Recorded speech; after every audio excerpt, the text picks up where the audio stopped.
In that time, our world has taken so many steps in the wrong direction.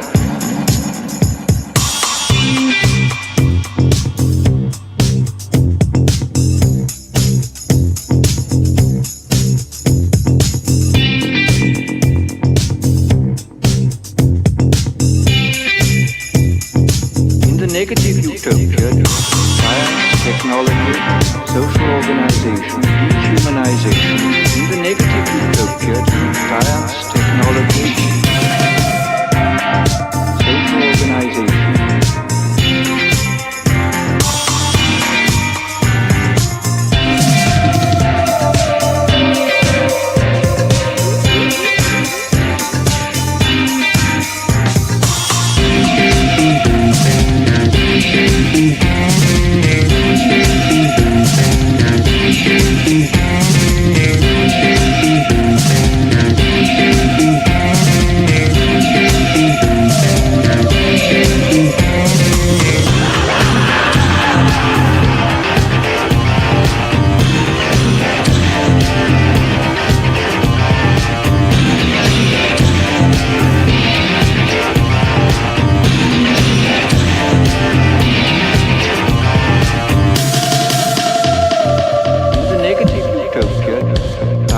Technology, social organization, dehumanization. The Leo Zagami Show, our weekly appointment in the English language. Show. Christy, how are you? Medio Ball by Vincenzo Viceversa, our tremendous graphic designer. Video by TelePandemiaChannel2.0Clone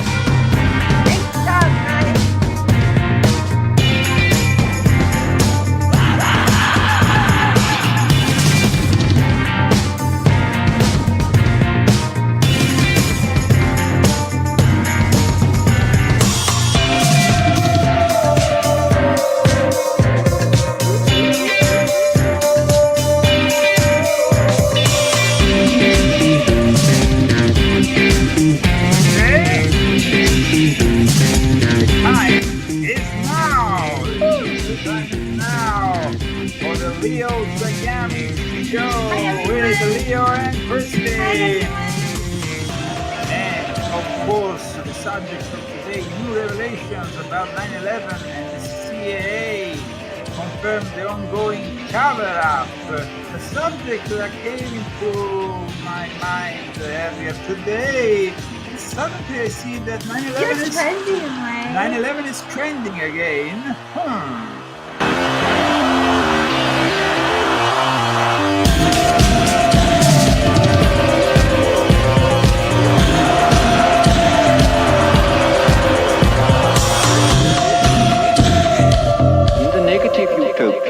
Technology, social organization.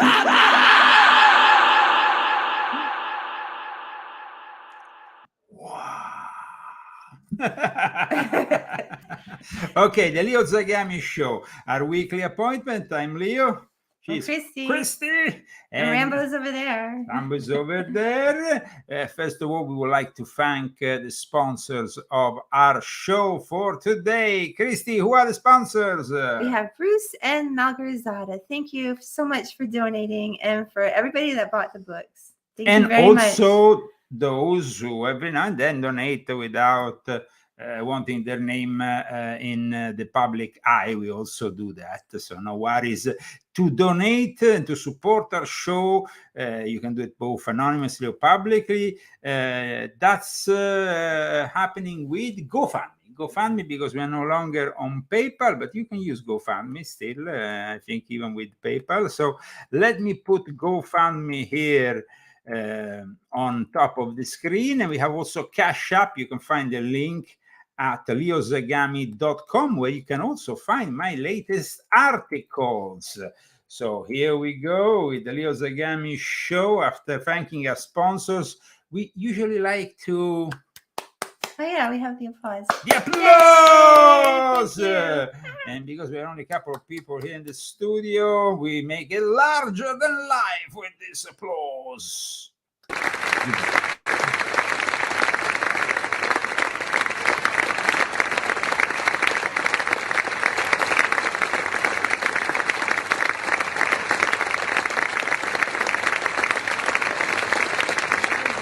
And also an applause for those who purchase our books. Confessions of an Illuminati Volume 9, the latest book. In the month of May, we should have Volume 10. I can't believe it. I can't believe it. I'm not really talking to him much. I mean, I haven't spoken to him much. I see him now and then. I know he's my husband, but he's in another place writing a very important book. And so I'm sacrificing I'm next door. What? I'm next door. Like right here? Right here. No, I'm just saying you've been like totally into your book and yes, like totally into your book. But I'm totally into my book too, which is coming out at some point. Chef Christy with 75 recipes to make your life better and much more enjoyable. I'm right. I'm probably going to have a lot more recipes than 75. Whoa. Yeah, I keep coming up with recipes. And in the meantime, they can also read your story on Confessions of an Illuminati Volume Illuminati Princess. Yes, because otherwise the Confessions of Illuminati, they can fake is my confessions. But this is the Confessions of an Illuminati Princess. There is 2 volumes of this, and then we have Volume 7. In Volume 7, there is also a detailed description of how Klaus Schwab lived his 9/11. In Central Park with some friends of his. This subject is very close to my heart because I'm from New York and I have family members that were affected by 9/11 and friends who were affected by 9/11. And so I'm going to try not to cry. Okay. That's good. Absolutely. I really don't want to. Absolutely. So what are these new revelations all about? Let's immediately get into it. We have also other news that we will, because we like to offer you a weekly perspective of the current news. But we want to focus, first of all, on this incredible and shocking revelations that are coming out of this latest trial, which regards still some of the people who are in Guantanamo Bay. Because you see, some of them were, of course, subject to waterboarding and torture, and now they are suing the US. Are these the terrorists? The terrorists are counter-terrorizing by suing the American government. I mean, it's pretty paradoxical.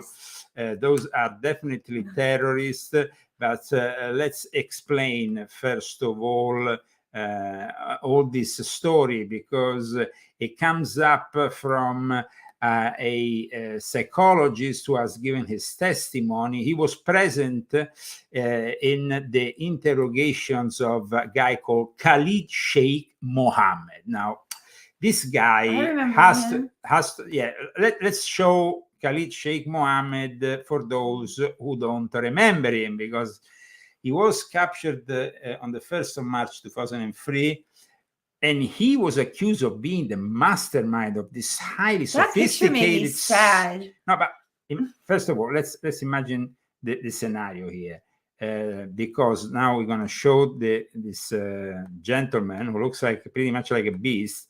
I didn't know somebody could be more hairy than me. This guy's definitely more hairy than me.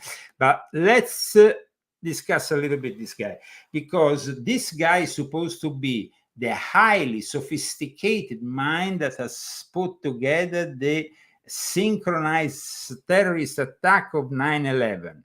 Can we believe this? I didn't believe it then. I don't know what you're going to say, but I always felt so sad for this man. Well, this man, of course, like all the other hijackers, was involved in this event.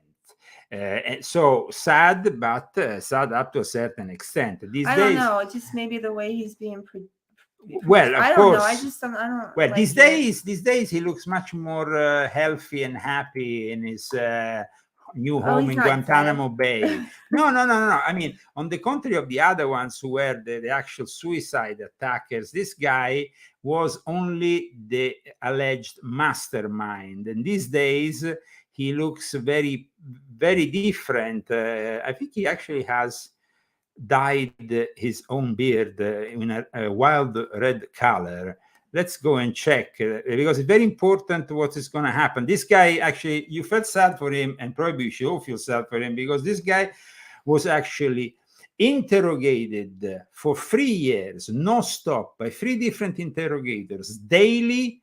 And every time he wanted to actually talk about 9/11, they would slam into the war, waterboard them.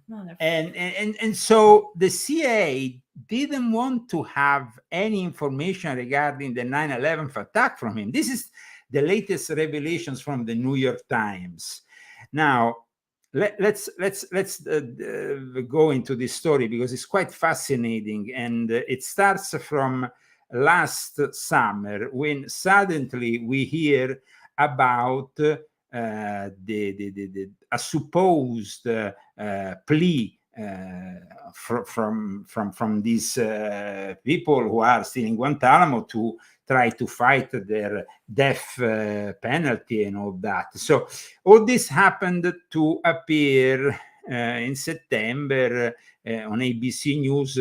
They said that Biden rejected the plea. But now it seems like things have changed. And things have changed since in the case, something new happened to surface. And now let's go and check out what's new in this case. Because I remember that earlier on when first of all, let's make it very clear how is the present situation here. We have in Guantanamo Bay a number of people who are still in prison. You see, with this New York Times, you have to always have the subscription. So I remember that the Seattle Times has picked up on this same article today, or no, the last few days. I think, let me check here. So this gives you an idea of what these people have done. We will get Christy to read about it because it's really shocking what is coming out of this information. The article on the New York Times, you see, every time he even mentioned 9/11, they will slam his head on the wall like this. God. And this happened for 3 years in a row, 3 times a day. So imagine that. Let's read the article by Carol Rosenberg, because the revelations that have actually been made by a psychologist present to all this interrogation, Dr. Mitchell, are quite incredible and confirm once again the fact the CIA didn't want to have any information about 9/11 because they were obviously covering up. They have an excuse for it. Let's see what is the excuse, and let's hear from Guantanamo Bay, Cuba, Carol Rosenberg. Christy, please. In his first month in U.S. custody, the man accused of planning the 9/11 attacks confessed to the crime during questioning and wanted to keep talking about it, according to the psychologist who interrogated him. But the CIA wanted him to discuss al-Qaeda's future plans, not the attacks that had horrified America a year and a half earlier, said Dr. James Mitchell, the psychologist. So when the prisoner, Khalid Sheikh Mohammed, mentioned 9/11, they would slam him naked into a wall. It was March 2003. That month, interrogators would waterboard Mohammed 183 times at a secret overseas CIA prison in the mistaken belief, Mitchell said, that a nuclear attack in the United States was imminent. But Mohammed still was not saying what his captors wanted to hear. Just a second. He spent 3 years into various CIA prisons before being extradited at Guantanamo. And in those 3 years, he was subject to all this. So. We walled him, Mitchell said Monday, explaining that he and his colleagues had rammed their prisoner backward into a wall to punish him because they feared he was talking about 9/11 to distract them from another looming crime. This is what the CIA, of course, is saying. Yeah, so let's. This information is coming out now thanks to the New York Times. It's obviously an ongoing court case. Mitchell has been testifying already for a few years, but the information that is coming out is definitely shocking. Please, Christian. The idea that Mohammed was punished for talking about that topic in his first month of U.S. detention is new to the proceedings. Mitchell has been testifying in pretrial hearings in the death penalty cases at Guantanamo Bay since 2020 and never mentioned it before. But it aligns with a persecution argument that the CIA was not seeking confessions for a future trial when it brutally interrogated captives who were held incommunicado in the secret prisons known as black sites from 2002 until they were transferred to Guantanamo in 2006. And let's make it clear. So 4 years? No, he was there from the 1st of March when he was captured, but a lot of them were there from 2002 when they were captured. I mean, there was a number of people who were captured. He was, of course, the mastermind. And we would like to imagine, you know, an honest CA that really understands that if he's the mastermind of 9/11, he can't know about future attacks, because anybody who knows about terrorism knows that these attacks are very compartmentalized. So, for example, Mohammed Hatta, who was the guy who set up the operation and directed it and died during the whole operation, of course, he had been instructed first in Egypt, then in Germany. He was invited to go to Afghanistan. He met with Osama bin Laden, who already back then said to Mohammed Atta that there will be planned attacks by planes. Now, we are led to believe that this guy is the ultimate mastermind of it all. Of course, the fact that now we have these new elements coming out is kind of disturbing, because please go on with the article, like I said, written and published a few days ago on the New York Times, picked up also by the Seattle Times, where we have these incredible revelations that nobody's talking about. That they nobody, weren't until today. And today everybody's talking about 9/11. Suddenly, not everybody, but some of my colleagues. But this is really the new elements. The new elements are coming from the testimony of Mitchell, which is pretty shocking. So, as Mitchell and the prosecutors tell it, the agency was seeking actionable intelligence that could be used for a military or agency mission, not a prosecution. But this is basically their the way they can defend themselves, you know, saying that they didn't want to know anything about the 9/11 because they were focused only on future attacks. However, it seems like an excuse. Yeah. It seems like an excuse. Please. The government considers the distinction between interrogating to gather intelligence rather than to build a case to be important. In 2007, Mohammed again bragged about his role in the attacks when he was brought before FBI agents at Guantanamo Bay, according to prosecutors. They want to use that confession to clean teams that did not use or threaten violence as key trial evidence. It will be up to the military judge to decide whether the 2007 confession was voluntary. But the judge also must decide whether earlier statements obtained from Mohammed through torture inform the FBI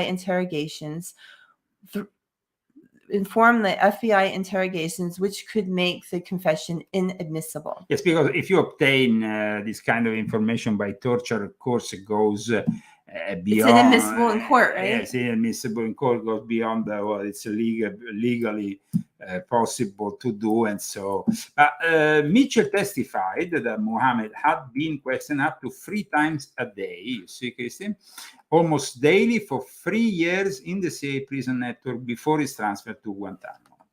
The questions arrived in classified cables from the CIA headquarters, but some questions originally came from FBI agents and analysts who were building an eventual case for prosecution, according to government documents and pre-trial testimony. Mitchell's testimony also put a spotlight on the use of walling in the black sites. Okay, so the use of walling, one of these things that are enhanced interrogation techniques a bit over the limit of what is legally feasible. Of course, we're dealing with terrorists or suspect terrorists in a moment of very high tension here in the United States. And, you know, in war, everything is admissible. And this was definitely a war. But at the same time, we would like to have a more honest approach on why the CIA didn't want to why, if the CIA didn't want to interrogate them on 9/11, nobody else did. I mean, somebody else could have gone in other hours when they were not waterboarding him or torturing him in any way, and just, he wants to talk about 9/11. Well, let him talk about 9/11. Yeah. So that is very, very suspicious. If done right, he has said, it should not cause any permanent damage. This is the walling that they do. The enhanced interrogation technique was designed for an Air Force program that trained American pilots to resist enemy interrogations. Then a trainee faced a mock interrogator who slammed his shoulder blades, not his head, into a wall made of plywood and burlap to disorient him. But CIA prisoners experienced it differently. They have said their whole heads were slammed against concrete walls. Their lawyers blame walling for brain injuries that have been detected in some detainees. Okay, so we talked about waterboarding, which is that constant fear of drowning. Walling instead is a method of torture used by the CIA in which a person's neck is encircled by a collar and is then used to slam the person against the wall. That's why it's called walling. So there is this, of course, like I said, these are techniques that doesn't seem like a technique to me. That seems like it's like torture. Straight up torture. I mean, it's torture. It's the torture. I mean, you could kill somebody with one slam. I know, but I mean, this happened in the past in history. We would. They're not God. They can't do that. We wouldn't have liked to have this happen in America. Unfortunately, it happened, and this is why now. I think the libertarians, the Democrats, are also trying to repair in their woke way, which is not any better. So let's move forward with the article. Okay. They have said their heads were slammed against concrete walls. Their lawyers blame walling for brain injuries that have been detected in some detainees. Those being walled were seen as the enemy. Terrorism suspects were held naked, hooded, and systematically deprived of sleep. They were being conditioned, in Mitchell's wording, to give up al-Qaeda secrets about sleeper cells, future plots, and how to find Osama bin Laden. In 2020, Mitchell testified that 3 interrogators took turns walling Muhammad so that they would not become tired and make a mistake. Mitchell wrote in his 2016 memoirs that he and his team used walling in combination with sleep deprivation as part of a gradual conditioning process after, in Mitchell's assessment, waterboarding failed to elicit the desired response from Muhammad. One of his interrogator partners, Dr. John Bruce Jessen, put a rolled-up towel that was held together with duct tape around the naked prisoner's neck and pulled him forward. Muhammad refused to help us stop operations inside the United States, he wrote, so Jessen bounces him off the walling wall several times. I repeat, the method here is not what we are trying to criticize, even if it's, of course, barbaric. We are trying here to understand why, out of all this, they didn't get the actual guy in question to tell us more about 9/11 and what happened on that day and how the synchronized attacks took place and they were coordinated and everything that happened and who was really behind it. Now, the CIA didn't want to hear that. The CIA didn't want to hear that, and every time there was a mention of 9/11, it seems that it got worse for this guy. So, I mean, Mitchell said that the walling and waterboarding ended a month into Muhammad's detention, but that he continued answering questions for his next 1,250 days in the black sites where prisoners only had contact with CIA staff. So this is what happened. Constantly interrogated for 3 years. And then we have, aside from Muhammad's condition, the fact that despite here Mitchell's testimony about institutional disinterest, somebody in the black site captured what Muhammad had said about the 9/11 attacks. So somebody heard him say it. Yeah, somebody. This week, Muhammad defense lawyer showed the judge CIA cables from March 2003 with information about the plot that was attributed to Muhammad and that had been circulated in the intelligence community, including the FBI. So why did the CIA not want to hear him? I repeat, their excuse is that they were there to do another job, but nobody did their job because we would like to know more still now about what happened. And Khalid Sheikh Mohammed is a very interesting figure. I mean, this guy had 50 different pseudonyms. He was known by his initial KSM. He was the former head of propaganda for Al-Qaeda.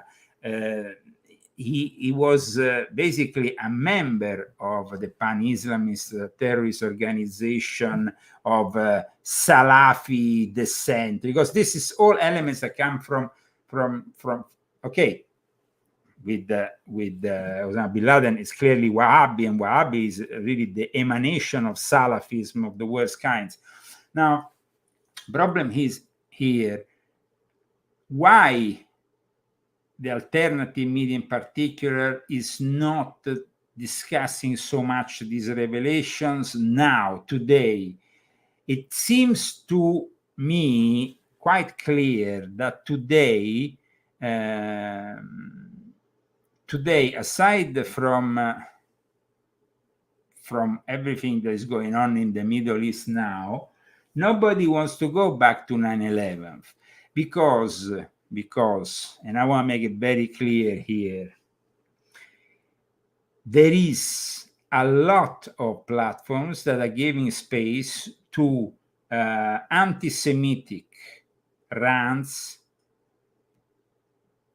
Anti-Semitic means, it's not like a lot of people said that the truth movement had anti-Semitic elements in it, the 9/11 truth movement. But that's not really the case, because I was in it from the very start, and I can tell everybody clearly that there was simply people saying, okay, it's maybe the Zionists. Then, of course, when they understood things better, they inserted the Sabbatean Frankist element. But there was never a reference to the Jewish people at whole, all the Jewish people. Nowadays, there is really, I mean, I was just doing an interview the other day, and the guy said, the Jewish people. I said, the Jewish people? I mean, how can you generalize and in a way that is anti-Semitic, reminiscent of the worst Nazi behavior? So we need to be very clear here. People say, oh, but 9/11 was an inside job, so the Muslims were the victims. No, stop. That is not what's going on here. We need to have a very much more clear understanding, first of all, of Islam, of how Al-Qaeda came into being, then ISIS, and of course, even before that, and the Hamas at the end of the 80s, even if Al-Qaeda, of course, manifested already from the Mujahideen war with the Soviet Union, and it was supported by the CIA. Al-Qaeda was a CIA creation, just like all these terrorist groups are CIA or British intelligence creations. They are the creation of Western intelligence agencies that never really wanted any peace in the Middle East or any part of the Muslim world. So let's really understand how we got to this point here. And I wanted to really explain a little bit better to people this whole thing, because, of course, currently we have Khalid Sheikh Mohammed and the revelations surrounding him. And of course, we see that the CIA didn't really want to know the truth. But where did 9/11 was? See, when people say 9/11 is an inside job, okay. This is a connection between the Knights Templars, the Illuminati, and the extremist jihadist that goes back 1,000 years, first of all. Just to let you know, when the Knights Templars were in charge of the Middle East, they knew exactly that the only way they could survive there, after they came into being in Jerusalem, that's where they formally put themselves together as Knights Templars, they were fighting the Sunni caliphate, and they needed allies, and so they allied themselves and they used the Ashashin, the Nizari, the Shiites against the Sunnis.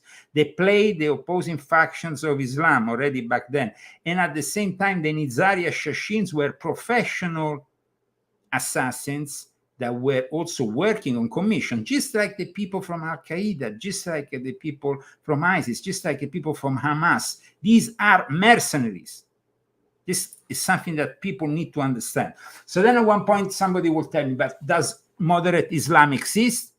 Well, my answer to that will come after Christy reads this, because I think that it's very important that people understand what happened after 9/11 in the Islamic world, in also here the Western world, where we had George W. Bush talking about Islam of peace. And does an Islam of peace really exist? Does a moderate Islam really exist? I think this is the question that a lot of people have been asking since 9/11. And also, you cannot claim that there is no connection between Islam and the terrorist attacks. That's complete and utter bullshit.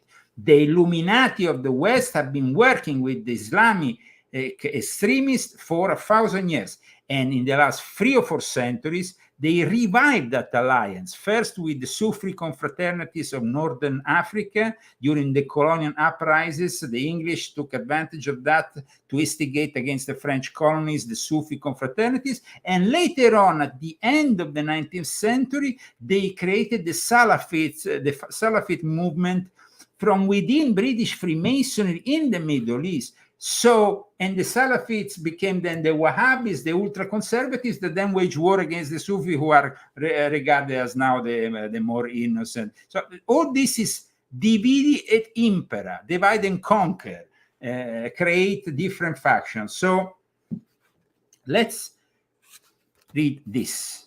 Ooh, that's little. No, it's here. This paragraph, at least, to give an idea what happened after 9/11 in the Muslim From the world. start, okay.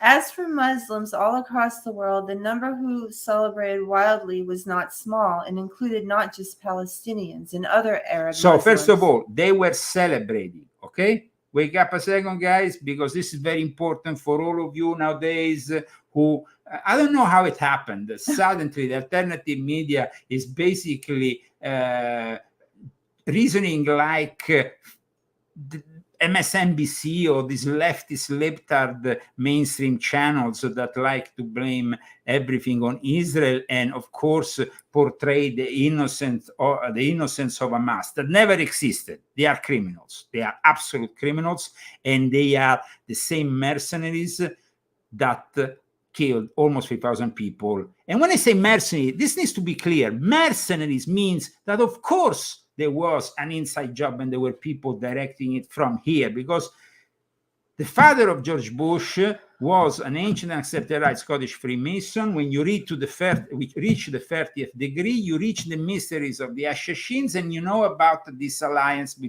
secret alliance between Islam and the Knights Templar. So please. Okay. But even non-Muslim Arabs like Lebanese Christians. An Italian journalist who happened to be in Beirut that day was stunned that 90% of Arabs thought America had it coming. A response heard anecdotally from the celebrators and soon confirmed by an Egyptian so these poll people were celebrating that put that number at 91%. So 91%. Go move forward, because this is important that you hey, realize. Americans, why don't you wake up? Even as the party-run press in Egypt towed Mubarak's pro-American line. Okay, so Mubarak, and I was guested by Mubarak and his Minister of Tourism, Rauf Boudous-Ghali, for a couple of months in 2003, had to have an official pro-American line in his newspapers controlled by him. But in the opposition, the Muslim Brotherhood and all the other, the Salafists, they were pushing anti-American hate all the way. Please. I'm going to read that last one over. Yes. Even as the party-run press in Egypt towed Mubarak's pro-American line. The opposition papers exulted, rejoicing as a national and religious obligation. The Syrian Arab Writers Association chairman wrote, "I felt like someone delivered from the grave. My lungs filled with air and I breathed in relief as I've never breathed before." Saudi doctors trained in America, often by Jewish doctors, and their parents receiving Western medical care, clapped spontaneously at the sight on their TVs of the Twin Towers collapsing. Okay, very important here. Oh, I'm getting mad. No, but listen, there is a lot of people here that are continuing to not understand. So I want to make it very clear. Okay. The Salafi movement or Salafism that led after the 1950s in Egypt gradually to the birth of what would become Islamic fundamentalism as we know it today, okay, was a product of Freemasonry, British Freemasonry. There is ample evidence of that. It's not just I'm making this up, and we could do a whole episode regarding that only. But it's very important here because people, of course, talk about the fact that the Jews eventually were recognized with their Jewish state, and this happened after the Holocaust. Let's not forget, though, that the Jews have been subject to the Holocaust, to the pogroms, to all the persecutions that were piloted by various European powers. France, England, Russia.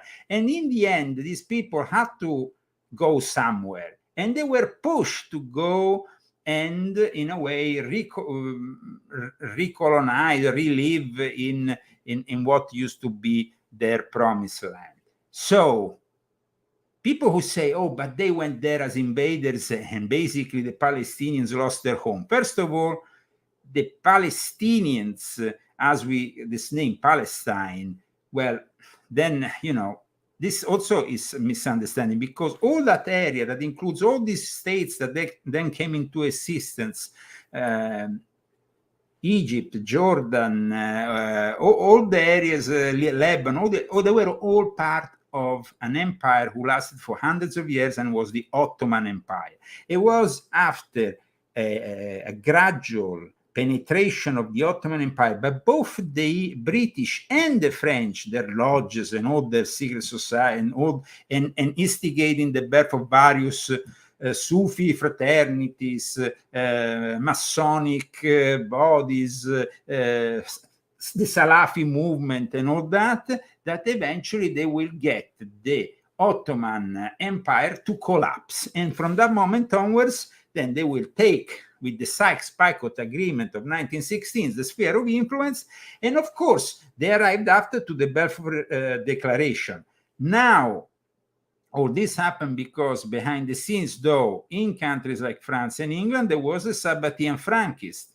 So let's keep that in mind always here. And there were people who, within Islam, worked within these Masonic lodges and collaborated and basically sold out whatever was their ethics or their morals. They didn't have any.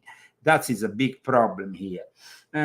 Also another thing regarding, of course, the jihadism, the fact that pacifism in Islam, it's a bit a controversial topic because the Hadith, the Quran, the Hadiths and the Quran permit a war if it's justified. And almost all the time we find in Islam these lunatics who create their own sects, their own confraternities, their own branches of Islam out of thin air. And of course, they push for the more extremist interpretation. So peace in Islam has never really existed, as well as moderate Islam, because if moderate Islam is the big organizations of today, like Fethullah Gulen or other similar organizations around the world of Sunni Muslims that claim also a link with Sufism, because Sufism is very trendy amongst the New Ages and amongst the people of the Western world who think of them as more peaceful, which is a completely erroneous interpretation. Well, if that is the moderate Islam, don't think that the moderate Islam is not doing their own form of jihad. That is even more insidious because, and here, of course, I made an example. The Gule movement has millions of adherents and is one of the biggest networks, Muslim networks in the world, but there is also other ones from Pakistan, from other parts of the world who have their own agenda and have millions of, and they claim to be moderate. That is the thing. They claim to be moderate. But in reality, for example, the Gule movement, which I personally had something to do with, they are trying to infiltrate NASA. They are becoming members of big organizations, lodges, clubs, anything, to be participants themselves of the New World Order. So, is there moderate Islam? Well, I think that in my experience, moderate Islam exists only in the heart of some pious Muslim that doesn't have anything to do, doesn't believe in a sheikh or an imam who dictates, and maybe simply believes in God and follow, like if he was following any other kind of belief system. Organized religion, organized institutions, organized sex fraternities, or any kind of things that comes out of Islam are corrupt. Now, let's compare them with Christianity, because even here in the Western world, we don't have such a great form of religious institutions, starting from the Vatican and going down to the evangelic churches and everything else.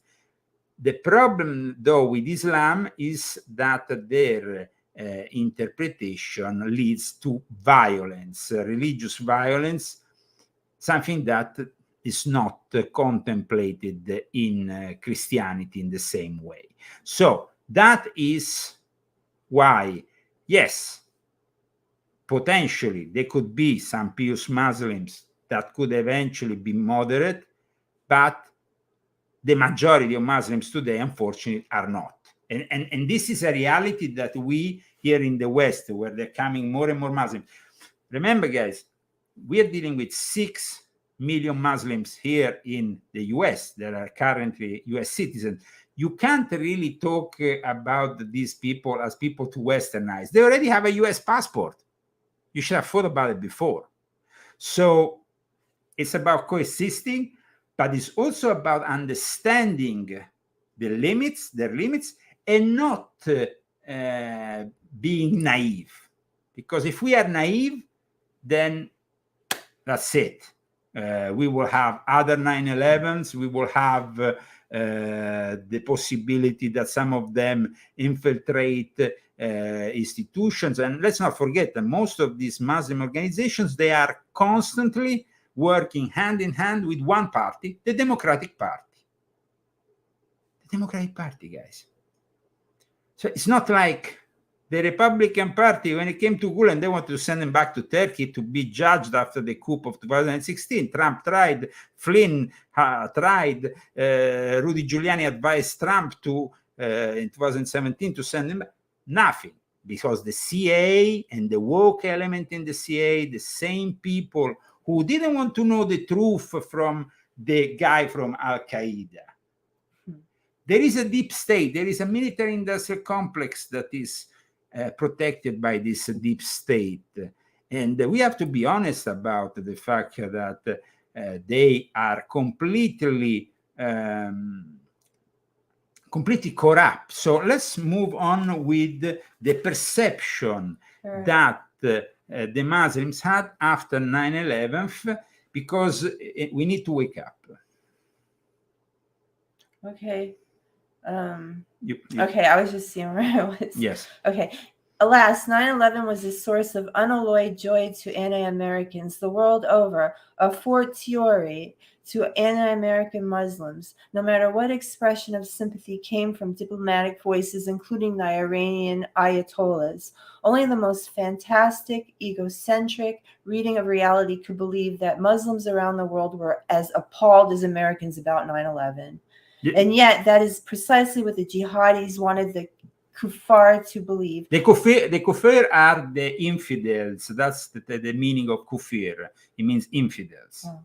And that is what President Bush assured his people was true. Now, when it comes to President Bush, let me read what Bush said. On September 17, 2001, when Bush was at the Islamic Center in DC. This is really important. You want to read it? I can read it if you want, but I need to get my glasses. No, I can read it. Okay. Oh, I can read it. I gotta suck it up and read it. Okay. Like the good folks standing with me, the American This is people... George W. Bush. So make an accent, a bit Texan. I can't do that. I'm from New York. Can I do Wait, it? I can't do Texas, and you shouldn't even try. Okay. Like the good folks standing... Hey guys, I can talk like Alex Jones. How was that? That was really good. But that was Alex Jones. Okay. But he's a typical Texan, more Texan this. Okay. I love Texas accents, though. That's why I don't want to mess it up. Okay. Like the good folks standing with me, the American people were appalled and outraged. I can't do it. At last Tuesday's attacks, and so were Muslims all across the world. Both American and Muslim friends and citizens, tax-paying citizens, and Muslims and nations were just appalled and could not believe that we saw on our TV screens. These acts of violence against innocents violate the fundamental tenets of the Islamic faith, and it's important for my fellow Americans to understand that.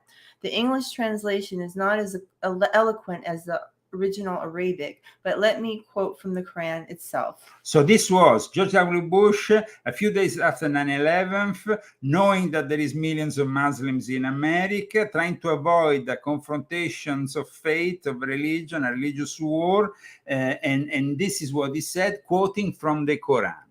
In the long run, evil in the extreme will be the end of those who do evil, for that they rejected the signs of Allah and held them up to ridicule. The face of terror is not the true faith of Islam. That's not what Islam is about. Islam is peace. These terrorists don't represent peace. They represent evil and war. Now, the problem here is, is there really an Islam of peace? Because like I said, You just said there wasn't. There isn't. If not, in the occasional, I met some good Muslims in my life. I would be lying if I met some very bad ones. That's for sure.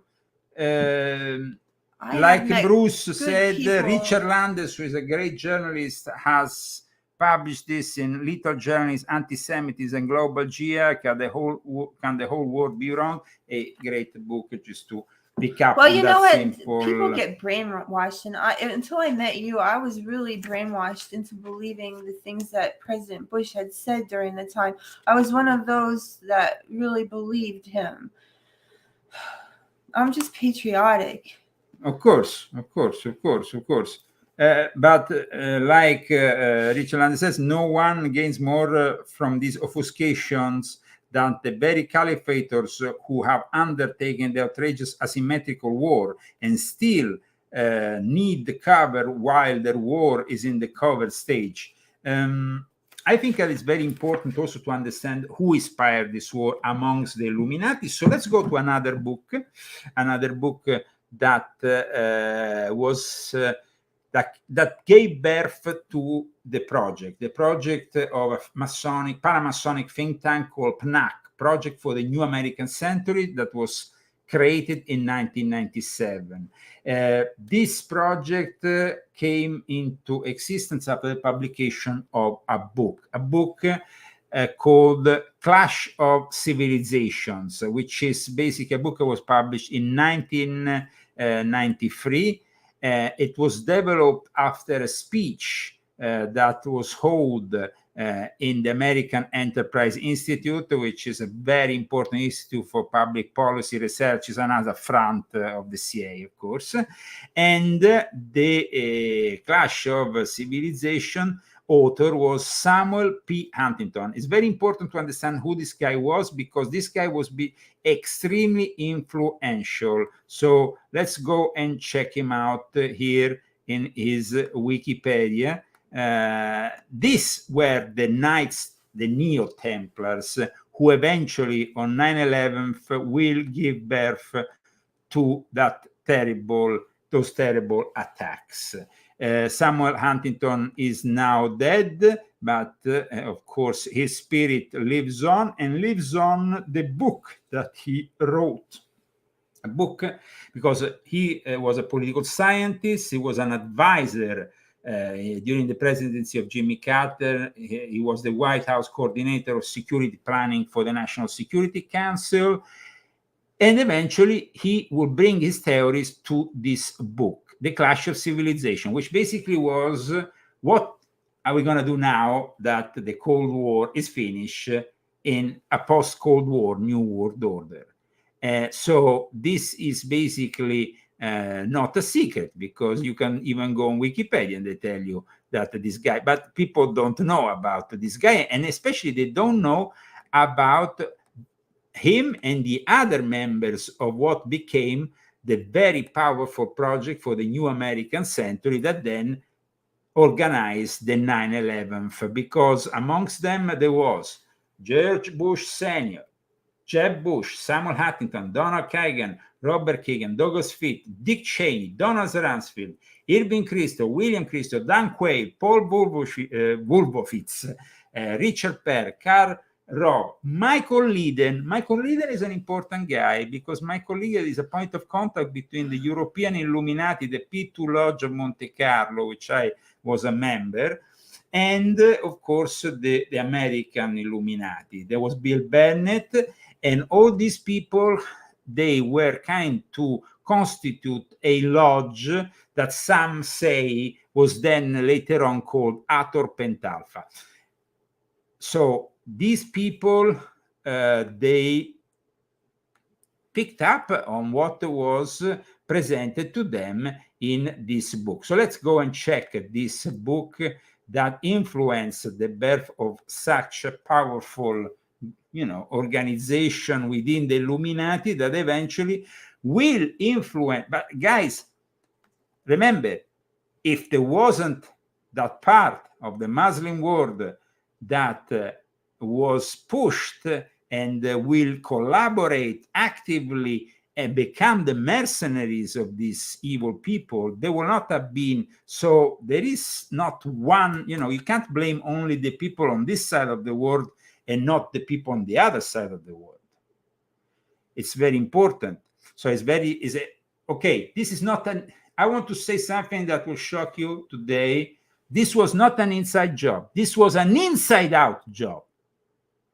Meaning, it was an inside job, but it was also an outside job.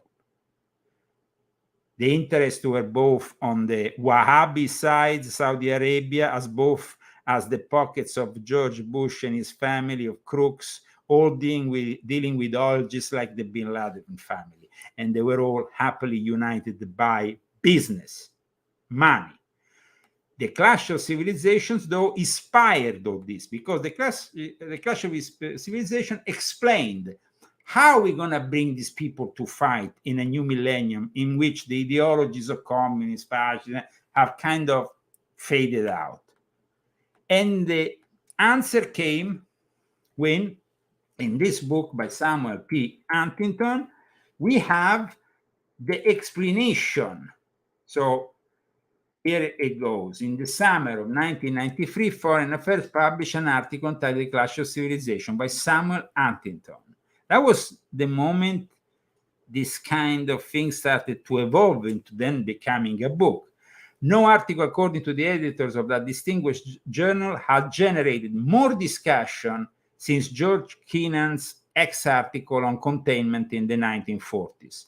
Now, Mr. Huntington expands on his article, explores further the issues he raised then, and develops many new penetrating and controversial analyses.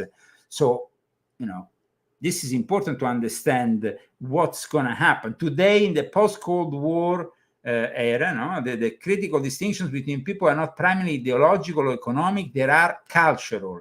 World politics is being reconfigured along cultural lines with new patterns of conflict and cooperation replacing those of the Cold War. This book, it's really the start for these people. Then they created their organization, and then in the year 2000, 1 year exactly before, in September 2000, 1 year before 9/11, they published their plan. So we have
I think we must have been on target because they completely obliterated a browser that disappeared from the. I know. I want to apologize with our viewers. but what happened here was definitely not regular. Sabotage. Was sabotage. So regardless of what is your So idea, you're saying the truth, man. You're saying the truth. Everybody, open your ears. Okay, so let's go back to where we were, to the plan that was made published 1 year exactly before the unleashing of their 9/11 mass ritual, because that was really what it was. It was a mass ritual, and rebuilding also, of course, the American interest abroad after the end of the Cold War. So let's see here, of course. Sorry if I'm a little bit, I mean, that was really something never happened. I don't know. I mean, really. I hope that we can stay online. So, rebuilding Americans' defense strategy for forces and resources for a new century. A report, the project for the new American century, September 2000. So this is the report. Establishing, so here they say, established in the spring of 1997, the project for the new American Center is a non-profit education organization whose goal is to promote American global leadership. This, and you have here, so here it says, as the 20th century draws to close, the United States stands at the world's most preeminent power. Having led the West to victory in the Cold War, America faces an opportunity and a challenge. Does the United States have the vision to build upon the achievement of the past decades? Does the United States have the resolve to shape a new century favorable to American principles and interests? This was basically what was produced from that.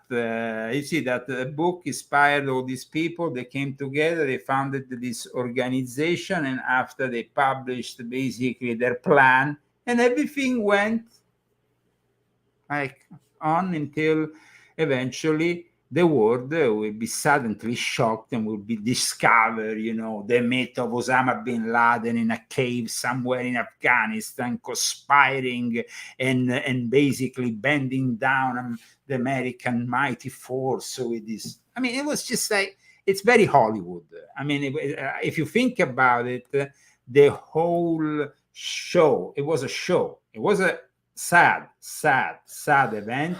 And it wasn't definitely a show. It wasn't just a show. People I know, died. But it was, I mean, all those New Yorkers, all those people but died. It was presented to the world as a but show. Innocent people died. So. Unfortunately. And these are the people who obviously are to blame. I mean, if you want to find, and the organization was then dissolved. I think the whole project ceased to function in 2006. It was replaced by a new think tank named the Foreign Policy Initiative, that nowadays deal with the war in Ukraine. And so nowadays we have the Foreign Policy Initiative, which basically works with all these various residuals of the neocon. And the Foreign Policy Initiative advocated for the troop surge in the Afghanistan war. In 2017, it was announced Foreign Policy Initiative would shut down its operations. So then they stopped during the Trump era. But the project for the new American century that developed right at the heart of the neocon establishment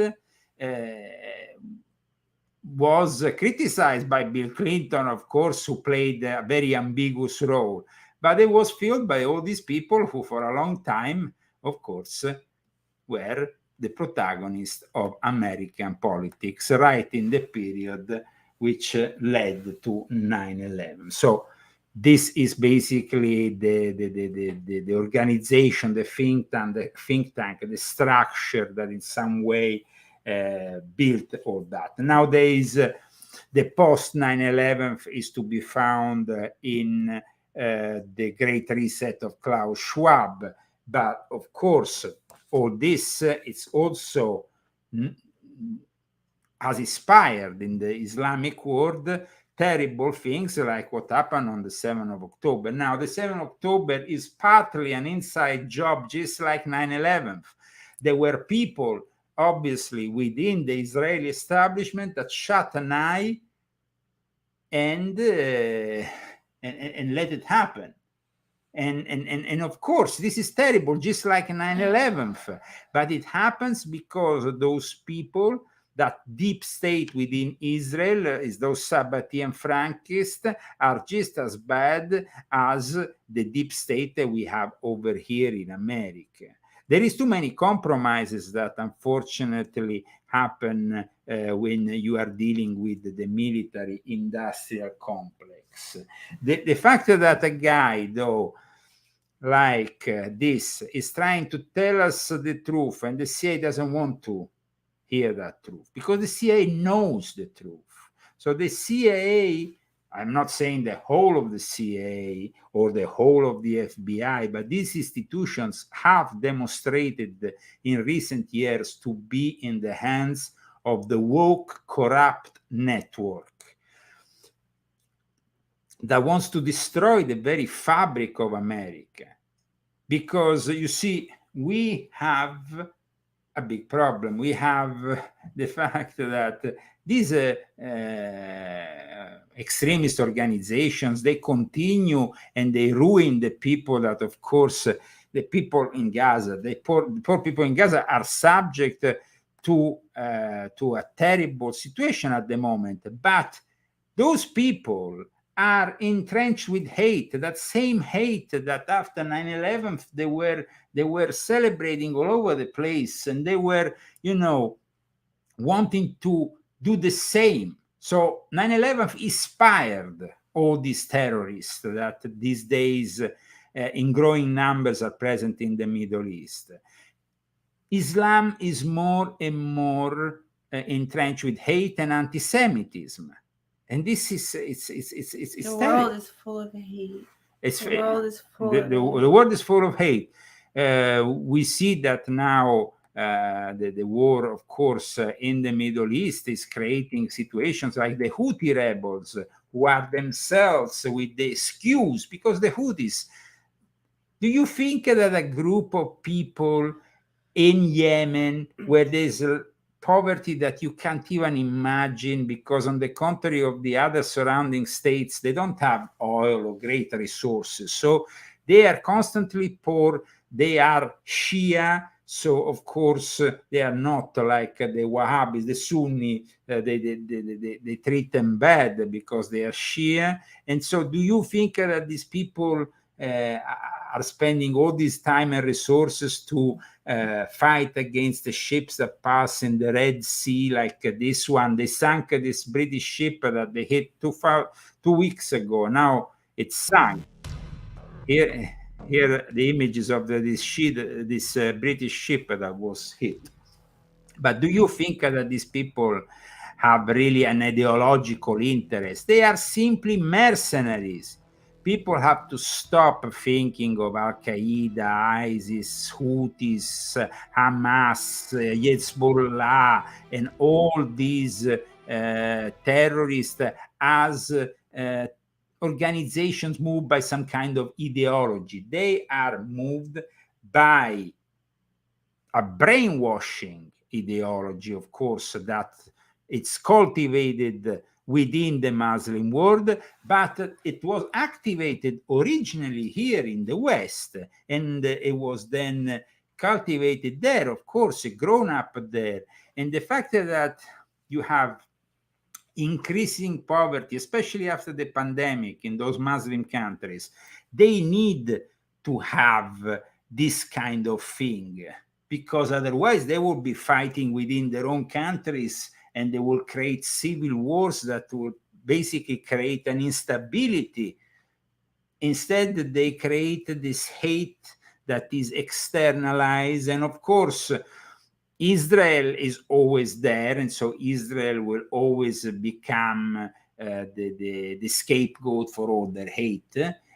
At the same time, Israel itself has done a lot of mistakes. And so here we have a ship, a British ship, that is being sunk recently by the Houthis. It was hit 2 weeks ago. It takes like 2 weeks for the ship to sink, a big ship like that. And now, and went down. A few hours ago, an Italian military ship, the Italian Navy, is heading a special mission to protect those waters. They were trying to hit it with a drone that was basically stopped 4 or 5 miles before it will hit the ship. So it's not gonna take long before one of these drones or one of these missiles from the Houthis is gonna make their way and probably hit one of the European ships that is participating in this special mission to protect the civil vessels that are going through one of the most trafficked places on the earth. And that, of course, is all about geopolitics, because the Houthis have said, we will let the Chinese and we will let the Russians pass, no problem. That means that, of course, the increase in price will be maybe for us, but not for the Russians or for the Chinese when it comes to practical results of what is. So all this is political. We've seen how this fractured Islamic world is moved. The Sunni, Wahhabi, Salafism is traditionally moved, of course, by the West, and the other side, the Shia, is traditionally now aligned more and more with Russia and China. But at the same time, we also have seen transversal events happening here after the 7th of October, in which you have the Houthis, who are Shia, who are actually claiming they are acting like this on behalf of Gaza and Hamas. Do you think the Shia care about Hamas or the Sunnis in Gaza? No, it's complete rubbish. It's a lie. It's a lie. And we need to lift the veil of all these lies so we can see a little bit better what is happening. We have in the White House an old folk who is completely demented, who basically met with the Italian prime minister. Wait, I have to hear from Oracle first. Oracle Trump. Tomorrow they will say, Donald Trump rants and raves at the press. I'm not ranting and raving. I'm just telling you, you're dishonest people.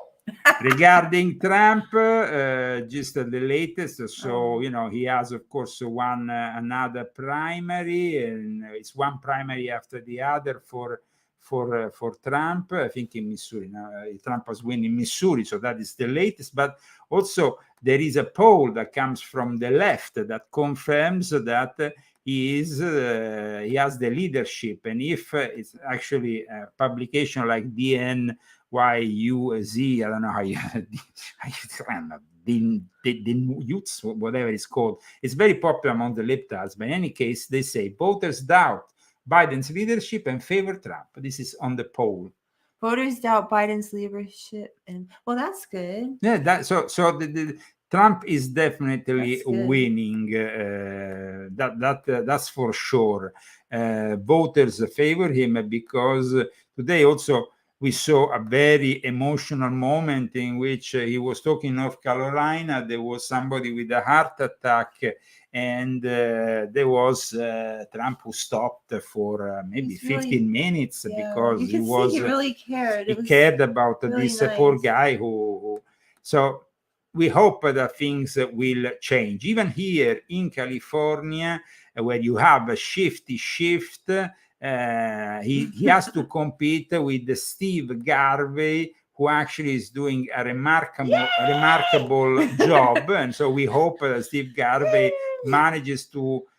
I know that the system here in California is rigged, so it would be highly improbable. But we always have hope. we always have hope. So the ex-Dodger Steve Garvey, remarkable rise to the top of the pool in California. I don't think California's so bad. Well, I mean, they have really nice palm trees here. It's not fair that evil people get to enjoy them. Unfortunately, that's how it is. But going back to Joe Biden. Joe Biden met with the Italian Prime Minister Giorgia Meloni, and he got it wrong because he was supposed to say basically that they were sending stuff into Gaza, parachuted like the Jordanians did a few days ago, but instead he said Ukraine, and this is what happened.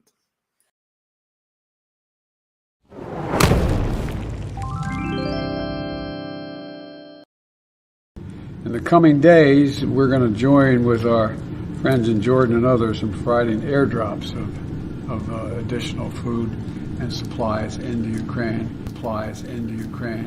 and seek to continue to open up other avenues into Ukraine, including the possibility of a Marine corridor to deliver large amounts of humanitarian assistance. In addition, when the president said we were airdropping to Ukraine twice, he meant Gaza, correct? He just misspoke. He was referring to Gaza. They're really showing themselves to do really well. Come on, man. Georgia was not really convinced. I liked her reaction. She started playing with her hair, and she's just like, oh. But Georgia was on his mind. He did this really cheesy thing when she arrived. He said, "I was playing for you, Georgia, on my mind." He's so Ray full of Charles. crap. He's so full.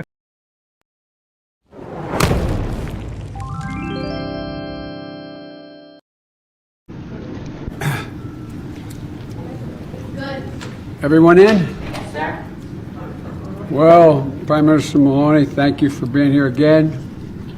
And I have to admit to you, as she walked in the door, we're good friends, and I played Ray Charles, Georgia, as she walked in the door. Now, most of you don't know Ray Charles, Georgia, but anyway. Most of you don't know. I think everybody in the world knows this song. No, but I think that was. I think he had that whole scenario in his head, and he thought it was real. You but think it's he really didn't not. play it? I don't think so. He played it in his head. I think he played it in his head. Well, that's possible. He Absolutely. doesn't have his shit together enough to play a song. I mean, he just doesn't. He ain't no DJ. Thank you all very much. Mr. President, was your mind made up by the tragedy of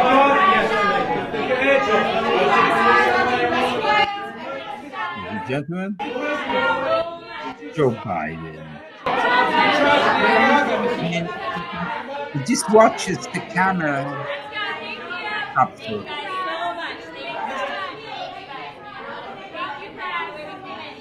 When will we have a ceasefire, Mr. President? When do you expect a ceasefire, Mr. President? Can you tell us when you might expect a ceasefire, Mr. President?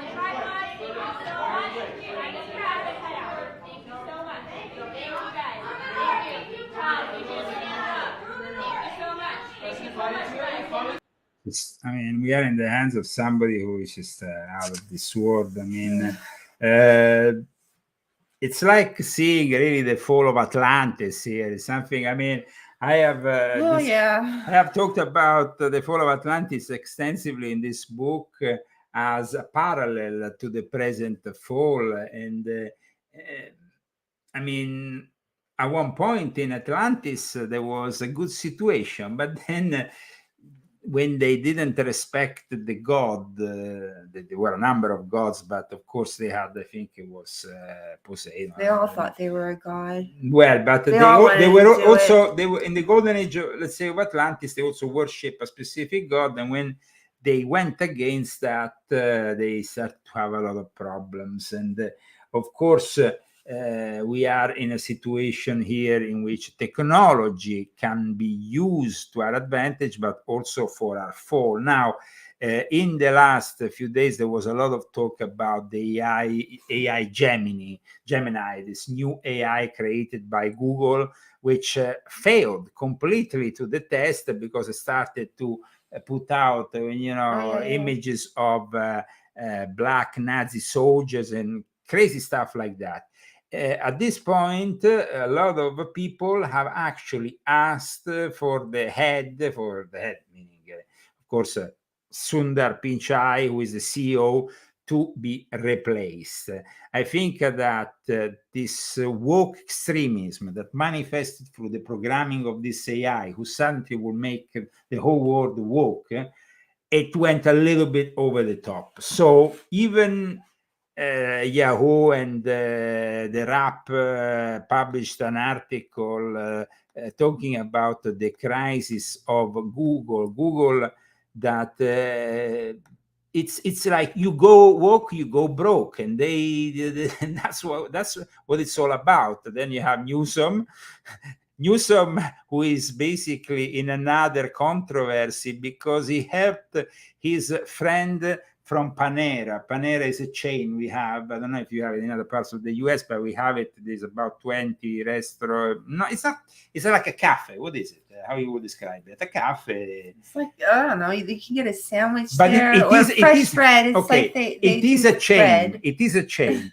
But because he's the friend of Newsom, and here all the the cost of the fast food is gonna basically bankrupt most fast food chains soon, that will have to bring the prices up, because And who's the gonna want minimal to eat fast food when you can go to a regular restaurant? the minimum wage is gonna destroy them. But he avoids Panera because Panera has an excuse. They bake bread, and with the baking of the bread, they get out of the fast food thing. That's such bullshit. So I mean, Newsom is a corrupt individual. I hope that this scandal can stop any further ideas he might have in his head to consider maybe a candidacy for the presidency of the United States in 2028. He has already ruined California. We don't want him to ruin the rest of America. Let's also not forget that a couple of those terrorists, 9/11, they came to Southern California. I mean, it seemed like this was a very friendly place in any case.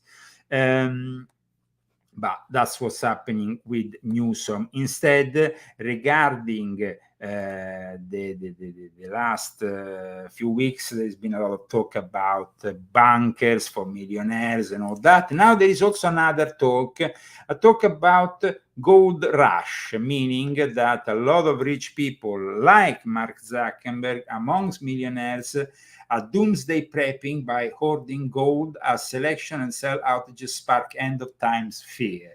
Now, it might for some people be an exaggeration, but guys, there is a real fear that this civilization will end. This week there was, of course, the speech delivered to the Duma, the yearly speech of Vladimir Putin, that was very much reminding us of his nuclear arsenal. And so this is, of course, increasing the strategy of tension. Trump, once again, today in North Carolina, talked about the fact that when he's in office, all this will cease, all these tensions.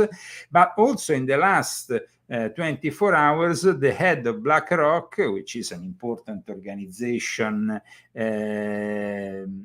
he came up with also saying we need to simply recognize the Donbass region as Russia. We need to recognize the territories that Russia is presently occupying, and then move on, because otherwise, as this civilization, sorry, not, I mean, I said Blackwater, sorry, Blackwater, which is a mercenary organization, was very much involved in the Middle East, in Iraq, in places.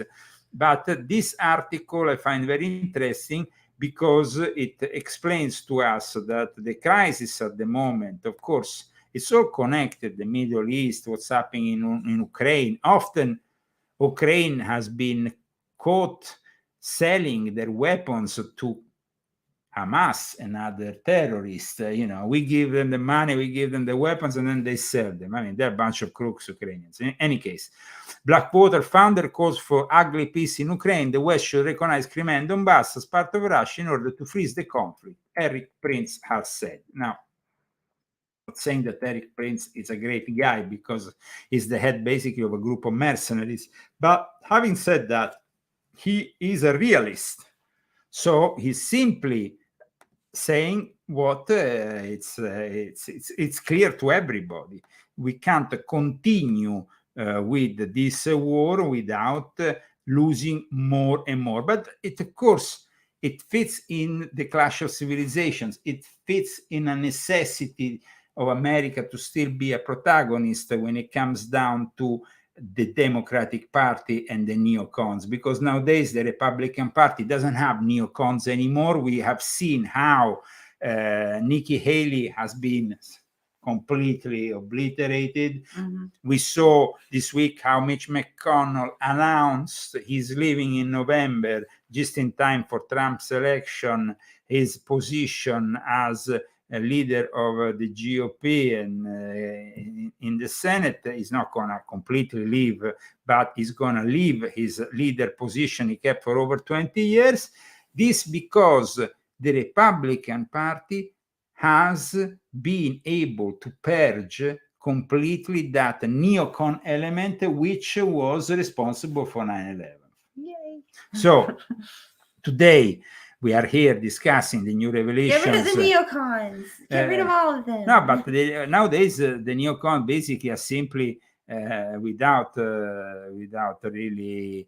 I mean, you don't need to be a scientist to understand that people like Nikki Haley and Mitch McConnell are the minority of a party that has changed and that doesn't want to reflect the policies of George Soros, that is financing instead the Democratic Party to continue in this never-ending clash of civilizations. Because the clash of civilizations that was described by Huntington was a specific one regarding he was a political scientist, but he didn't only talk about the roots of the Muslim rage or the Islamic. In his overview that Huntington began, he discusses diverse theories about the nature of global politics in the post-Cold War period, and basically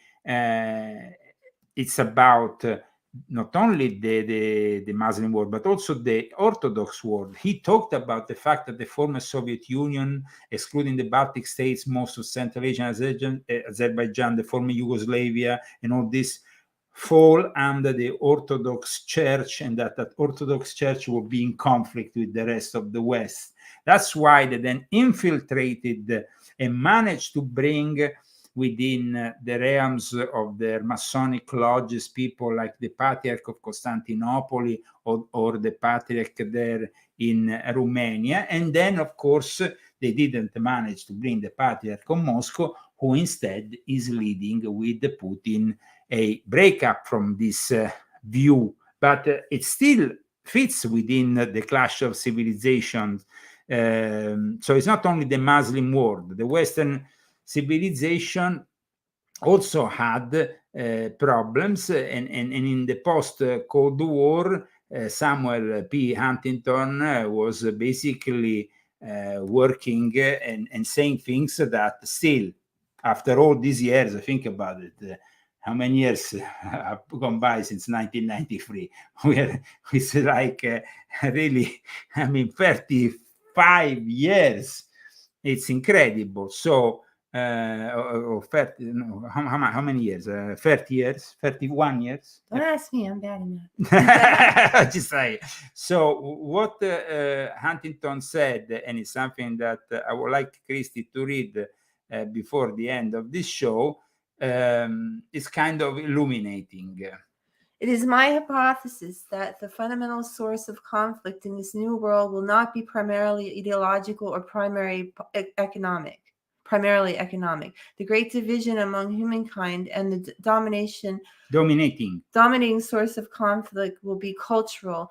Nation states will remain the most powerful actors in world affairs, but the principal conflicts of global politics will occur between nations and groups of different civilizations. The clash of civilization will dominate global politics.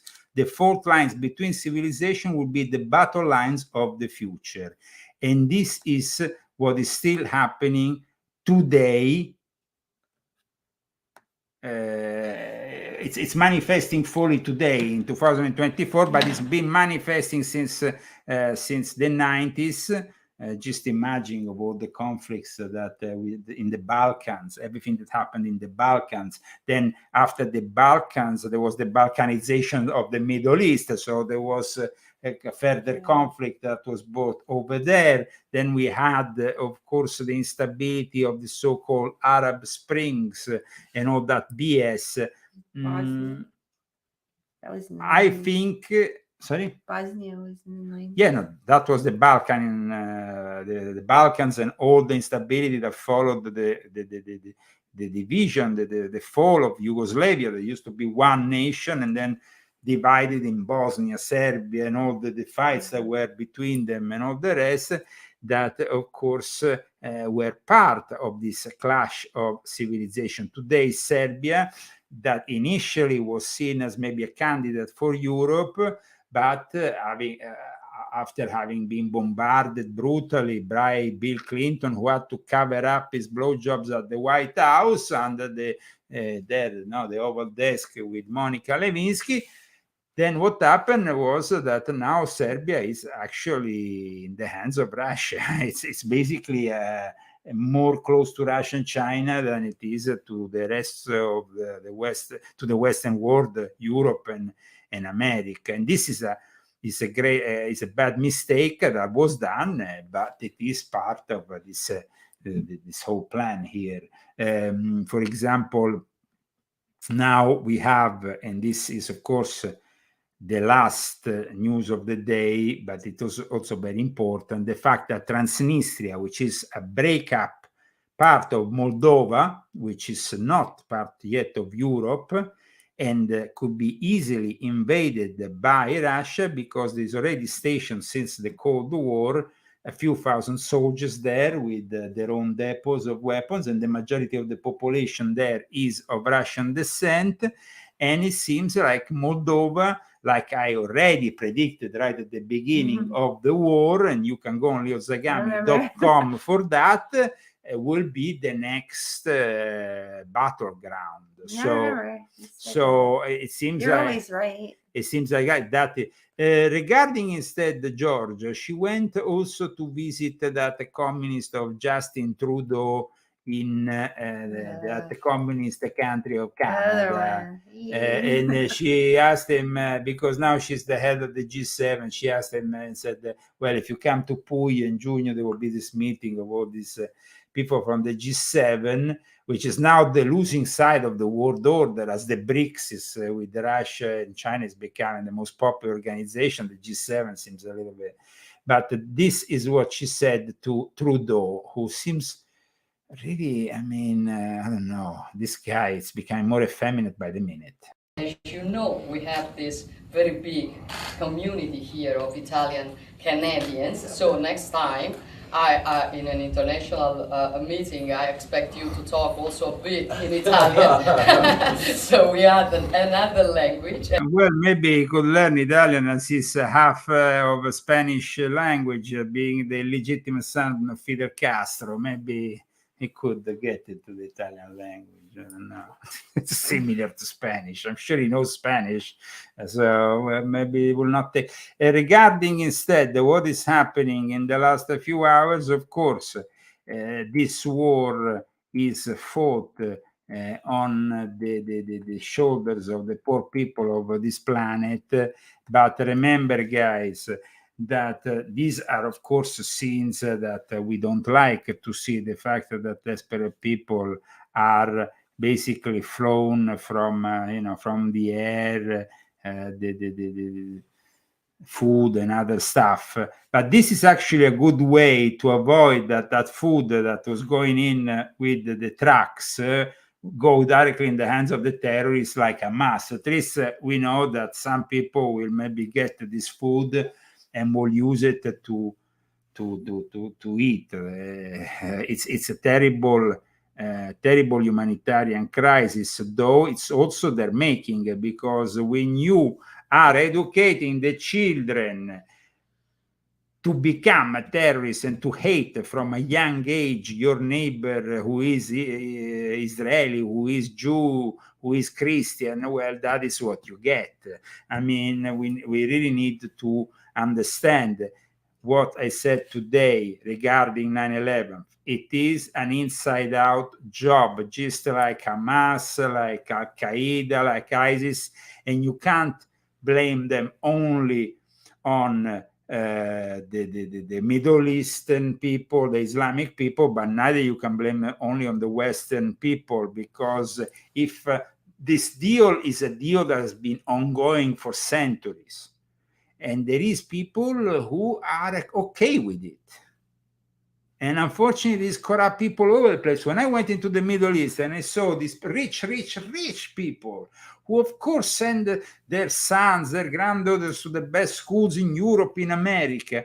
These are the corrupt people, while the majority of their people live in the sewage, close to the sewage, in poverty, this and that, and in modest conditions. And then you have these privileged fuckers who, this is how it works. And it works across not only the Middle East, but the whole of Africa also. So why do they let this happen? I hope that you enjoyed today's show, guys. I hope you enjoyed today's show. I hope that you can continue supporting us by purchasing our books, this, Volume 8, Volume 6.6, all my books, and of course, Christie's book. And we will bring you more shows. Thank you to our sponsors today. Bruce Kodish and Margaret Zagaminta. Thank you very much. Sorry for the small That's not our interruption. Fault, people understand. Okay. We were actually sabotaged. I think I was sitting. It was definitely something. Well, it's definitely satanic. But we were cool, calm, and collected, so it's okay. We got to be the calm in the chaos. Ladies and gentlemen, let's close the show with Joe Biden, who, of course, is trying to defend himself from the accusations of lying, because he's the big guy within Hunter Biden. And Hunter Biden apparently has confirmed that now in these closed doors interrogations. Speaker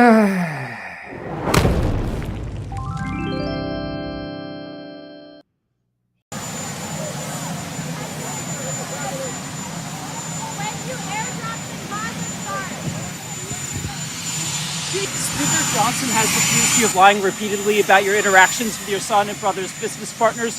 What's your response to him? Don't read the record of every single witness. These guys got to stop this. But you did interact with their partners. I did not interact with their partners. You didn't have dinner or lunch or coffee? Speaker Johnson has accused you of lying repeatedly about your interactions with your son and brother's business partners. What's your response to him? Don't read the record of every single witness. These guys got to stop this. But you did interact with their partners. I did not interact with their partners. You didn't have dinner or lunch or coffee? I did not interact with their partners.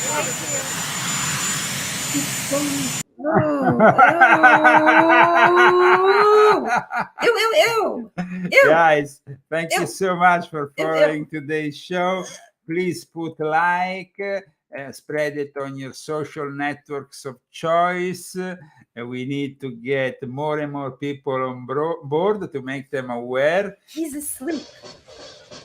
So we're just going to dance. We're going to have a party while the baby's sleeping. While the little dog is sleeping, we're having a party? He's sleeping, so he won't want to go out. Okay. Oh, here comes the devil. Oh, here comes the devil. Oh, the devil with the devil, says I. Shh, look out for the devil. Look out for the devil. Look out for the devil. Oh, the devil with the devil, says I. You're so afraid of old man Satan. Now, why don't you stop your hesitating? You're gonna be a long time dead, so the devil with the devil, says I.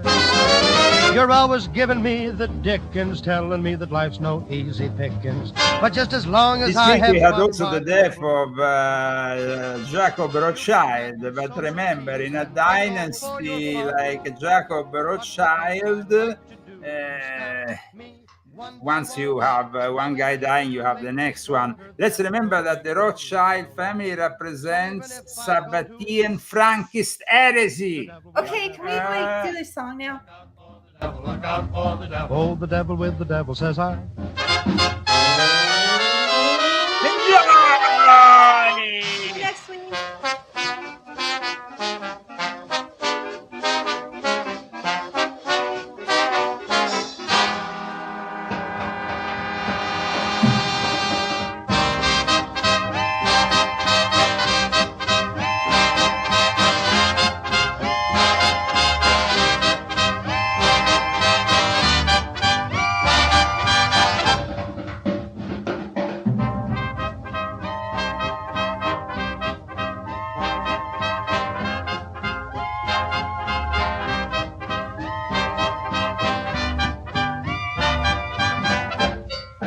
those who are interested in knowing more about the Rothschild family, I would suggest volume 8 of my Confessions.